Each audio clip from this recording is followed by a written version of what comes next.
Hello, this is DCrowell from Mortgage Network, back for the second half of Money Matters.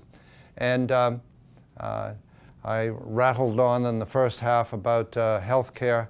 In the second half, I'd like to address one of the very, very important topics here in the Low Country, in Hilton Head and Bluffton and Beaufort County as a whole.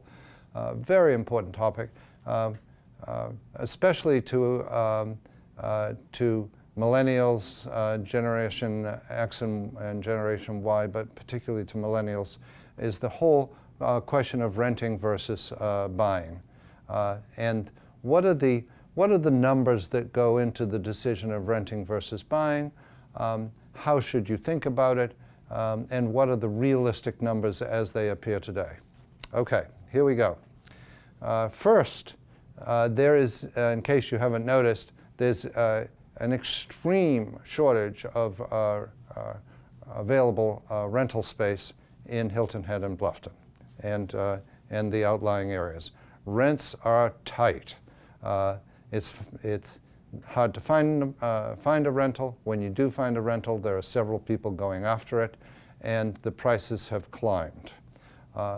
Typical rentals in Hilton Head are running just below $2,000 to just below $3,000, and with pretty even spacing in between. Renting a nice house is now edging, a nice 3-bedroom house in Hilton Head Plantation is $2,500, $2,600, and when you're in the crunch, it's almost the high bidder wins, because there's such a shortage. Often you'll be told we have simply nothing on the books that will meet your needs at this moment. In Bluffton, rents have climbed into the $1,300, $1,400, $1,500 $100 level and up. So the range there is a little bit lower, but significant. The entire area has always been known in the industry, amongst people who study numbers like myself. It's always been known as a high bottom, low ceiling rental area. In other words, the entry level rent is very high compared to other areas of the country, and the top rent is low compared to other areas of the country. Here's an easy example. You can rent in Atlanta. At the low end, you can get down to $500 or $600 a month, because there are huge numbers of rent-controlled apartments, Section 8 housing, all kinds of affordable housing options at the lower end. So you can get down to $500 or $600. Very, very difficult here. Here, almost double that. On the flip side, in the Atlanta area, nice rentals can go all the way up to $10,000 a month. You don't see that here. When you get up around $5,000, $5,500, $6,000 tippity tops a month, you're reaching a ceiling beyond which rentals don't go. So that's part of, that's just part and parcel. It's another facet of an economy which is essentially a resort economy, retirement economy. There's no huge commercial industrial engine nearby that's generating renters with high incomes.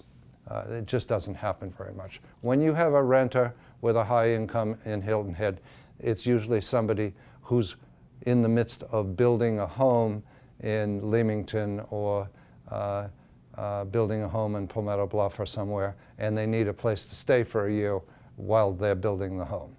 So it's that kind of trade-off. It's not renting per se. However, at the other end of the economic pyramid, look at the lower 30–40% of the economic pyramid, which is everybody who's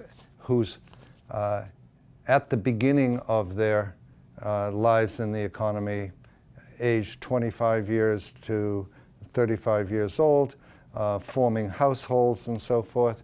At the moment, the rents are as I described, and to purchase a $300,000 home using FHA financing, which is a 3.5% down payment, that's a, what's that, a $10,000 down payment on a $300,000 home.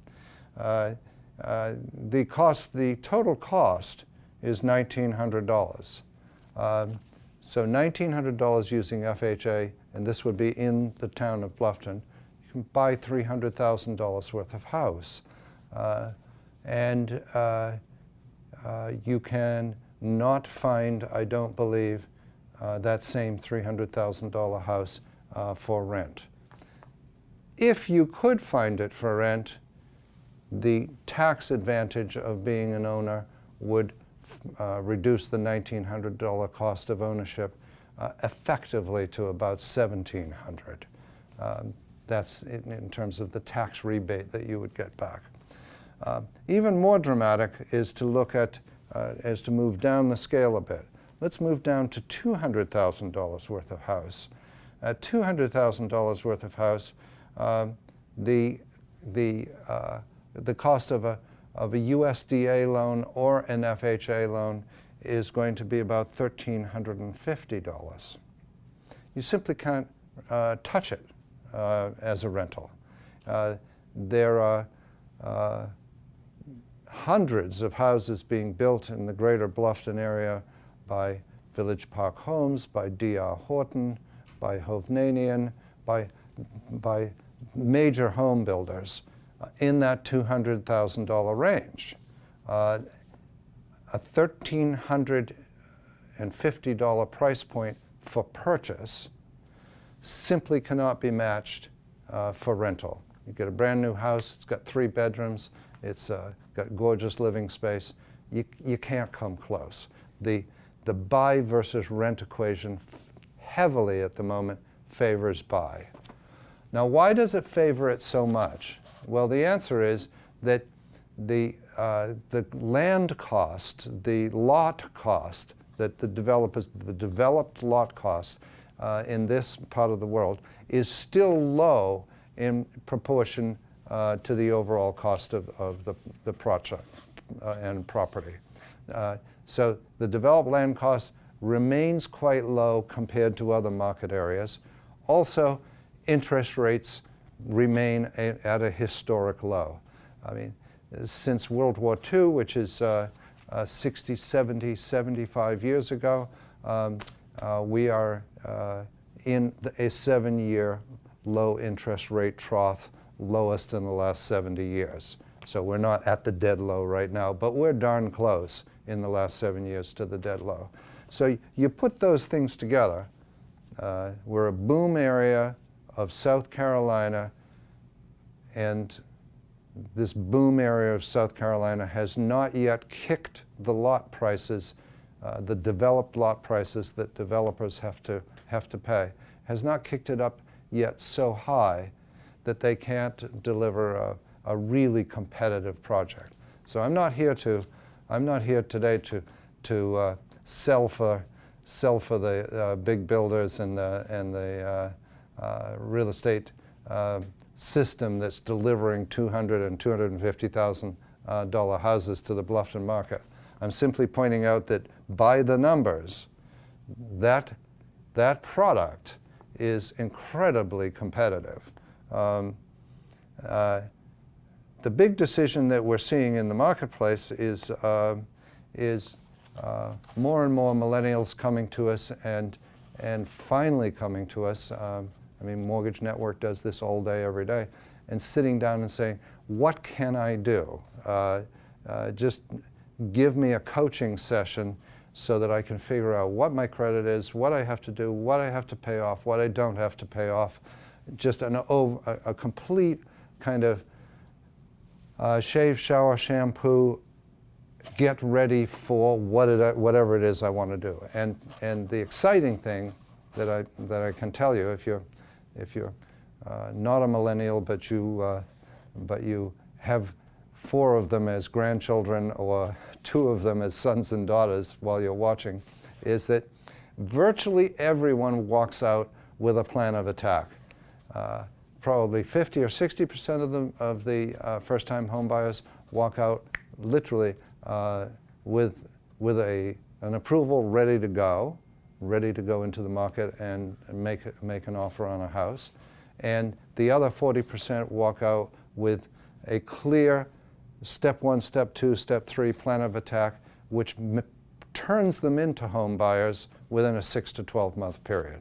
So, can't get better than that.